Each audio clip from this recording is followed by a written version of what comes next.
This is News 25 with Deanna O'Donnell and Unette Gentry. News 25, local news you can count on. News is brought to you by J.K. Nelson Law. Call 727-9900 today for your free consultation. If you need a lawyer, you need Nelson. News 25 is also brought to you by Silver State Health, Pahrumps exclusive pediatric care clinic. Call 775-505-1214 for an appointment. Welcome to News 25. I'm Deanna O'Donnell. And I'm Unette Gentry. It's Tuesday, April 13th. Well, late breaking news, a vehicle versus structure accident occurred this afternoon on Alaska Way. Nye County Sheriff's Office deputies and Pahrump Valley Fire and Rescue responded to the address in which the reporting party says that the driver of this vehicle is intoxicated. Nye County Animal Control as well was asked to be dispatched to the scene for a report of a possible animal that was suffering from neglect.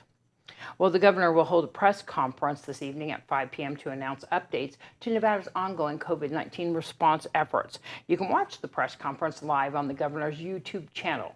Earlier today, the state issued a statement regarding the pause in the use of the Janssen one-shot vaccine until the review is complete. Pfizer and Moderna vaccines remain available for providers here in the state, and appointment slots are open across Nevada.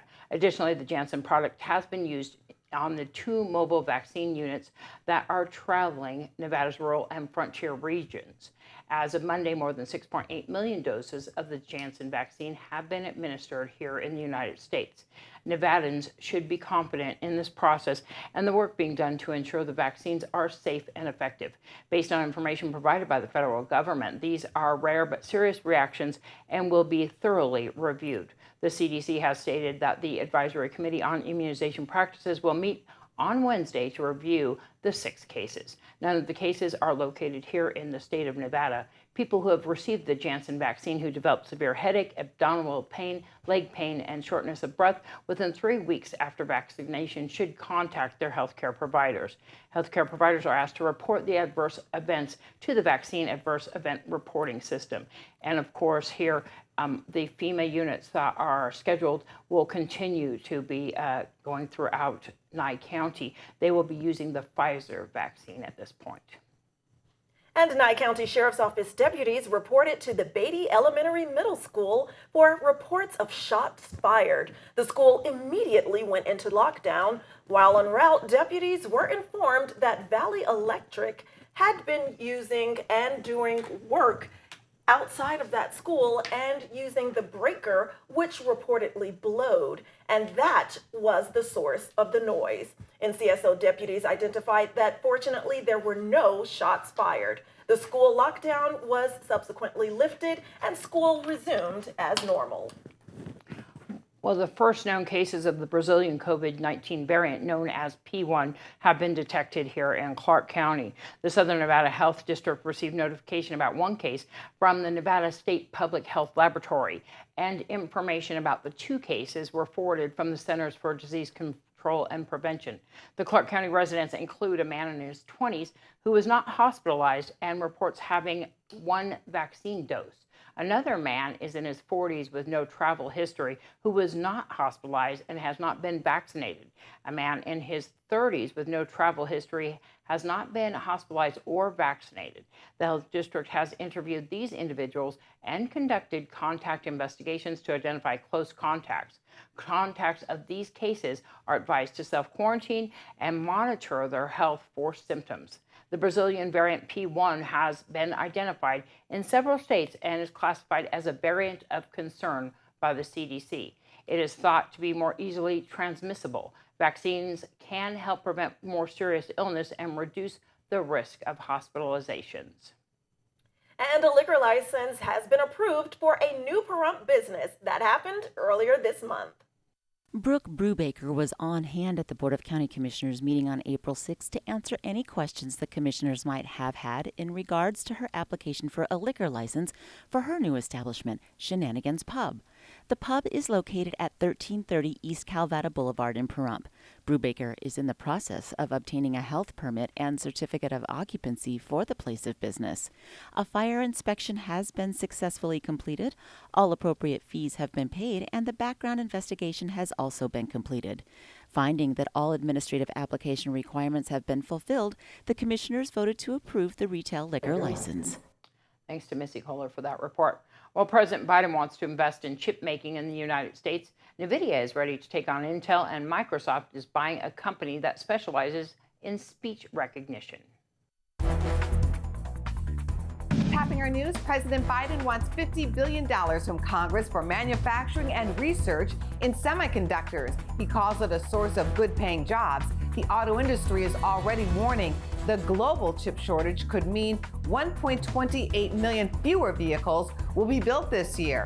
On Monday, the president spoke with top executives from 20 major companies, including the big three automakers. NVIDIA is challenging Intel. NVIDIA plans to produce what it calls a new Grace server chip that could be used in computers. Right now, Intel has a more than 90% market share in building computer chips. NVIDIA is better known for graphic chips until now. Microsoft is paying $16 billion to buy speech recognition company Nuance Communications for $56 per share. That makes it the biggest acquisition by Microsoft since its purchase of LinkedIn for $26 billion. All right, after this break, we'll tell you what students are planning to do about sports in lieu of the pandemic. News 25 will be right back. You're watching News 25, the most recognized and farthest reaching local news in Nye County. News 25, local news you can count on. Welcome back to News 25.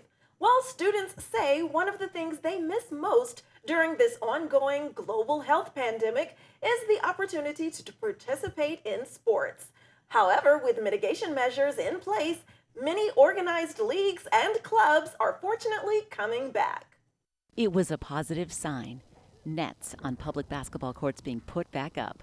On March 30th, Governor Steve Sisolak issued a new directive regarding full contact sports. Directive 034. Full contact sports may resume for practice and competitions. These sports must adopt a preparedness and safety plan for all organized leagues and associations prior to beginning competitions, games, matches, or league play. This directive comes after months of pushing from players, parents, and coaches. News 25 spoke with Tim Wambaker, principal at Rosemary Clark Middle School, about what it means to students to be able to be active in sports once again. I can say it's long overdue. That's my personal opinion. I can tell you that just from my own family, seeing the impact that taking sports away from kids has had. My family's always been big into sports. My daughters are right now in the high school and just absolutely distraught because they couldn't play basketball or couldn't play some of the sports. And they're just two of many at the different levels. As far as the middle school, unfortunately, Clark County didn't open, and that's mostly who we play. So without Clark County opening, we couldn't go down and play them. So many of our seasons were canceled. However, right now we're doing golf, and we are setting up a couple track meets. So we're getting the kids out. We still have to do the CDC guidelines. We still have to make sure they're spacing. But you know, the high school's done a great job of getting people to the football games, to the volleyball games, with the opening from the governor. So we're getting more people in the stands. We're, you know, we still have to wear the mask. We still have to check temperature, which is fine. I mean, that's all protocol that is easy to follow. We just need to do it. I mean, we can sit here and complain, but it's to make all of this go away, if you will. And it's just great for our kids to have the opportunity to get out there and play the sports, because they need to be active. They need to do something besides staying home and worry about if they're going to get sick. I know you're probably wondering about graduation for Pahrump Valley High School. I spoke to Jennifer Shockley today from the high school, who said that it is still scheduled for May 28th at 8 p.m., but we don't know what that's going to look like just as of yet until we get the orders from the state on how many people can gather. Well, SafeWise, an online resource for all things safety and security, has released its Safest Cities in Nevada report. This year, Henderson takes the top spot. SafeWise set out to identify the cities with the best safety records. To do so, their team looked at the number of violent crimes reported in the 2019 FBI Unified Crime Report, the most recent data available. The SafeWise report notes that just 12 cities in Nevada submitted data to the FBI, 6 of which met their criteria for ranking. And after all the number crunching, here's what they found. Henderson is the safest city in Nevada with a violent crime rate of 1.7 per 1,000 residents and 17.5 property crime incidents per 1,000 residents. Rounding out the rest of the list, Sparks, Reno, Elko, North Las Vegas, and Las Vegas. The SafeWise report finds Nevadans are more concerned about crime and safety than most of the country. In fact, the Silver State is the 4th most concerned state in the nation, with 6 in 10 people worrying about their safety every day. Although Nevada's crime rates are higher than the national averages, both violent and property crime have been declining. Nevada came in at or below national averages for all crime experiences except package theft. Nearly 1 in 4 Nevadans reported a package theft in the past 12 months compared to 1 in 5 nationwide. And 50% of Nevada survey respondents are worried about gun violence happening to them, much higher than the national average of 38%. Thanks, Brad Francis, for that report. For a look at all the numbers behind the rankings and the list of safest cities in every state, just go online to safewise.com. Well, local author Pat Watson has written a new book, and she stopped by KPVM Studios to tell us more about her new title, A Legacy of Love. None of my books are method. They don't teach you anything. They're not going to improve your life. They're just enjoyment. Yeah, just to read and have a few minutes, away from life a little bit. What's this about? This is about a friend gives me titles, and I have to write to what she gives me. And she said the lady found a box, a carved wooden box, and it was locked. And when she shook it, it rattled. She finally got it open, and out fell. And then you get to finish that. And then I finished the book, yeah. And then what's your other ones? I started one called What You Got For Me. And this is about a woman who was married to a guy in the mob. He knew she had a lot of money coming in as an heiress, and she didn't know it, so he was trying to kill her or give her drugs.